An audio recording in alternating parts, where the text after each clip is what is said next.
കേരളത്തിൻ്റെ നിയുക്ത മുഖ്യമന്ത്രി വി.ഡി. സതീശൻ 2 ദിവസം മുമ്പ് കേരളത്തിൻ്റെ മുൻ മുഖ്യമന്ത്രിയും കോൺഗ്രസ് നേതാവുമായ ആൻ്റണിയെ അദ്ദേഹത്തിൻ്റെ വീട്ടിൽ ചെന്ന് കാണുകയുണ്ടായി. അവിടെ വെച്ച് ആൻ്റണി മലയാളികളോട് പറഞ്ഞ ഒരു കാര്യമുണ്ട്. സതീശൻ്റെ ഭരണം തുടങ്ങുമ്പോൾ, UDFൻ്റെ ഭരണം ആരംഭിക്കുമ്പോൾ മലയാളികൾ മുണ്ടൊന്ന് മുറുക്കി ഉടുക്കേണ്ടി വരും, കയ്പ് നീര് കുടിക്കേണ്ടി വരും എന്ന് പറഞ്ഞാൽ തിരി പ്രയാസവും ബുദ്ധിമുട്ടുമൊക്കെ അനുഭവിക്കാൻ മലയാളികൾ തയ്യാറാവണം എന്നാണ്. അതിന് അദ്ദേഹം പറഞ്ഞ കാരണം കേരളത്തിൻ്റെ ഖജനാവ് കാലിയാണ് എന്നാണ്. മുൻ ധനകാര്യമന്ത്രിയായ ബാലഗോപാൽ തെളിവ് സഹിതം കേരളത്തിൻ്റെ ഖജനാവിൽ 4000 കോടി ബാക്കിയുണ്ട് എന്ന് ആൻ്റണിക്ക് ബോധ്യപ്പെടുത്തിയിട്ടുണ്ട്. ഞാൻ അതിൻ്റെ തർക്ക വിതർക്കങ്ങളിലേക്കൊന്നും കടക്കുന്നില്ല. ഈ ലോകം നിശ്ചലമായ ഒരു കാലം കഴിഞ്ഞുപോയത് ആൻ്റണി മറന്നുപോയോ എന്നെനിക്ക് അറിഞ്ഞൂടാ. വിമാനങ്ങളില്ലാത്ത ആകാശം, കപ്പലുകളില്ലാത്ത കടൽ, തീവണ്ടികളോടാത്ത റെയിൽപാതകൾ, വാഹനങ്ങളോടാത്ത റോഡുകൾ, ലോകമാകെ നിശ്ചലമായിപ്പോയി. ഒരാൾക്കും ഒരു തൊഴിലിനും പോകാൻ പുറത്തിറങ്ങാൻ പറ്റിയില്ല. ഓഫീസുകൾ അടച്ചിട്ടു, കമ്പനികൾ അടച്ചുപൂട്ടി, കച്ചവട സ്ഥാപനങ്ങൾ അടച്ചുപൂട്ടി. എന്തിനധികം പറമ്പുകളിൽ കിളക്കാൻ പോകുന്ന കർഷക തൊഴിലാളിക്ക് പോലും വീട്ടിൽ നിന്ന് പുറത്തിറങ്ങാൻ കഴിയാത്ത അവസ്ഥയുണ്ടായി. ചുരുക്കി പറഞ്ഞാൽ അന്നന്ന് അധ്വാനിച്ച് അടുക്കള പുകയ്ക്കാൻ പുറത്തിറങ്ങുന്നവർക്ക് പോലും പുറത്തിറങ്ങാൻ കഴിയാത്ത അവസ്ഥയുണ്ടായി. എന്നാൽ കേരളത്തിൽ അടുക്കള പുകയാതെ ഏതെങ്കിലും മനുഷ്യർ പട്ടിണി കിടന്നോ? ഇന്ത്യയുടെ വിവിധ സ്ഥലങ്ങളിൽ പട്ടിണി കിടക്കേണ്ടി വന്ന ഒരുപാട് മനുഷ്യരെക്കുറിച്ച് നമ്മൾ കേട്ടു. കൂട്ടപാലായനങ്ങളുടെ വാർത്തകളും ചിത്രങ്ങളും നമ്മൾ കണ്ടു. ആ പാലായനങ്ങൾക്കിടയിൽ ഭക്ഷണം കിട്ടാതെ, വെള്ളം കിട്ടാതെ മരിച്ചവരുടെ വാർത്തകൾ നമ്മൾ വായിച്ചു. പക്ഷേ ഈ കേരളത്തിൽ പട്ടിണി കിടന്ന് ഒരു കുട്ടി മരിച്ചോ? മരിച്ചില്ല. എന്തേ അതിന് കാരണം?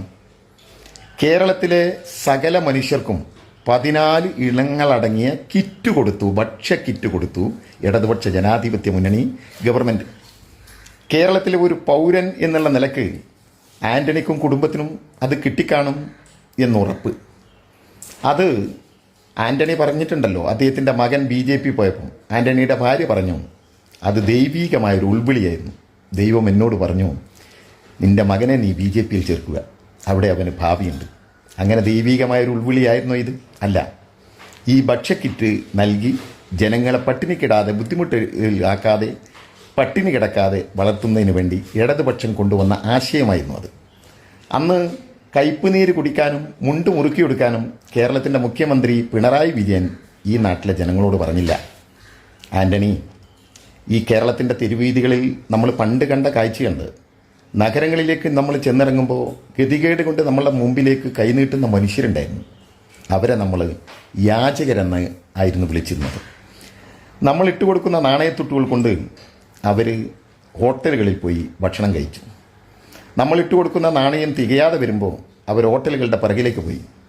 നമ്മളൊക്കെ ഭക്ഷണം കഴിച്ച് വേസ്റ്റായി വലിച്ചെറിഞ്ഞിട്ടുള്ള ഭക്ഷണങ്ങൾ കൊണ്ടുപോയിടുന്ന വീപ്പയിൽ പട്ടിയോട് കടിപിടി കൂടി പട്ടിണി മാറ്റിയ മനുഷ്യരുണ്ടായിരുന്നു. എന്നാൽ അടച്ചുപൂട്ടലിൻ്റെ കാലത്ത് അവരാരുടെ മുമ്പിൽ കൈനീട്ടും? റോട്ടിൽ ജനങ്ങളില്ല. ഏത് ഹോട്ടലിൻ്റെ പിറകിലേക്ക് പോകും? ഹോട്ടലുകൾ അടച്ചിട്ടതാണ്. പക്ഷേ ആ മനുഷ്യരിൽ ആരെങ്കിലും കേരളത്തിൻ്റെ തെരുവീതികളിൽ കയ്പ് നീര് കുടിച്ച് മുണ്ട് മുറുക്കിയെടുത്ത് പട്ടിണി കിടന്ന് മരിക്കേണ്ടി വന്നോ? വന്നില്ല. എന്തേ അതിൻ്റെ കാരണം? അവരെ കണ്ടുപിടിച്ച് അഭയകേന്ദ്രങ്ങളിൽ കൊണ്ടുപോയാക്കി അവർക്ക് 2 നേരത്തെ ഭക്ഷണമൊരുക്കാൻ കേരളത്തിൽ കമ്മ്യൂണിറ്റി കിച്ചൺ ഉണ്ടാക്കി, സാമൂഹിക അടുക്കള ഉണ്ടാക്കി. അവിടെ നിന്ന് ഭക്ഷണം അവർക്ക് എത്തിച്ചു കൊടുത്തു. വീടുകളിൽ ഒറ്റപ്പെട്ട് കഴിയുന്ന സകല മനുഷ്യർക്കും ഭക്ഷണം എത്തിച്ചു കൊടുത്തു. അന്ന് ഈ കേരളത്തിൽ നയാ പൈസ ക്ഷേമ പെൻഷനുകൾ മുടങ്ങിയില്ല.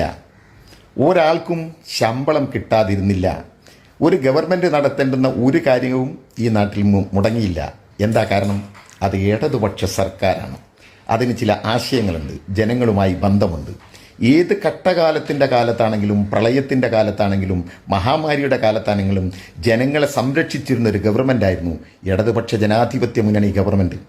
ആ ഗവൺമെൻറ്റിനെ കള്ളക്കഥയിലൂടെ, വർഗീയ പ്രചരണങ്ങളിലൂടെ അധികാരത്തിൽ നിന്ന് താഴിറക്കി അധികാരത്തിൽ കയറ്റാൻ ജനങ്ങൾക്ക് ഒരുപാട് വാഗ്ദാനങ്ങൾ കൊടുത്ത UDF ഗവൺമെൻറ്റിൻ്റെ കാലത്ത് മുണ്ട് മുറുക്കിയെടുക്കേണ്ടി വരും, കയ്പ് നീര് കുടിക്കേണ്ടി വരും എന്ന് പറയുന്നത് ആൻ്റണി രാഷ്ട്രീയ വഞ്ചനയാണ്, ജനങ്ങളോട് ചെയ്യുന്ന ചതിയാണ്.